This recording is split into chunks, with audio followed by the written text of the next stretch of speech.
Hello, my name is Cody Basket, and I'm going to be talking to you about using digital gaming as an instructional strategy. Having students becoming engaged in your topic is key to retention of the concepts being covered. That being said, it's important to stay relevant with the students today. In today's society, there's a plethora of game types and devices to play these games on. You can play on your phone, you can play it on PlayStation, Xbox, a whole bunch of stuff. The basic essence of a video game is that it's role-based activity that involves challenges to reach a goal. In this process, the player is given feedback of their progression towards that goal. This sounds a lot like how we conduct our classroom already, doesn't it? So why is it so far-fetched that we have gaming in the classroom? The benefit of having gaming for students is that they are familiar with it, they stay more engaged in the concept, and it provides immediate feedback. The majority of the students in the school system now have grown up playing video games in one way or another. Using this familiarity is beneficial because we can scaffold of their prior knowledge of how video games should work. As stated in GAME, Digital Educational Game Development Methodology, educational gaming meets the needs and learning style of today's students. Not only does it meet our students' learning styles of today, but it motivates our students to learn because it is fun. The greatest part of educational gaming is that it is so versatile for any subject matter. There is some downside with digital gaming in education. With any tools in education, they can be misused by students. So one downside is that students can misuse and just use it for more entertainment purposes rather than educational purposes. Students in today's classrooms are very tech savvy.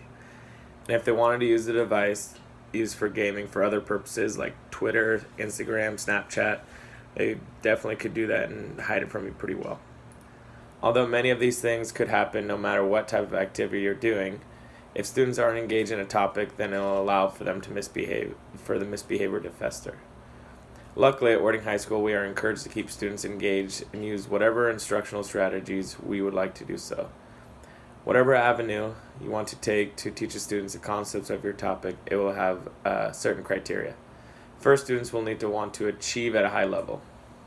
Next, students need to have clear guidelines of what is needed to reach the learning target of each lesson. As a teacher, you'll need to provide feedback in a timely manner. Also, you'll need to engage students so they can retain this information. All of these things can be reached by using digital gaming as an instructional strategy. For many stakeholders in school, this would be an easy sell as long as it is being used for educational purposes. I could see how it would be difficult for some districts that may think that digital gaming has no place in education. That is not the case for my high school. Just recently, I actually had a staff meeting. Our vice principal had us play Kahoot as a staff. It was a lot of fun and the whole staff was engaged. I myself used Kahoot for a review before my tests.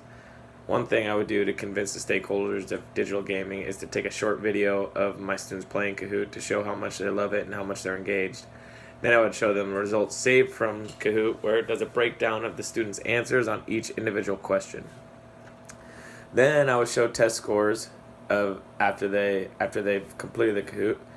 Then I would compare it to a test where the students didn't receive Kahoot as a review, and instead a review sheet or something along those lines for review.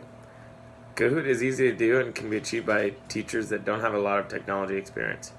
Pretty much just copy and paste it over, you create a game pin, and then pretty much let the learning begin. So I actually avidly play video games, so I think that would be good for educational gaming. So I think that's an avenue that we have to explore. Thank you.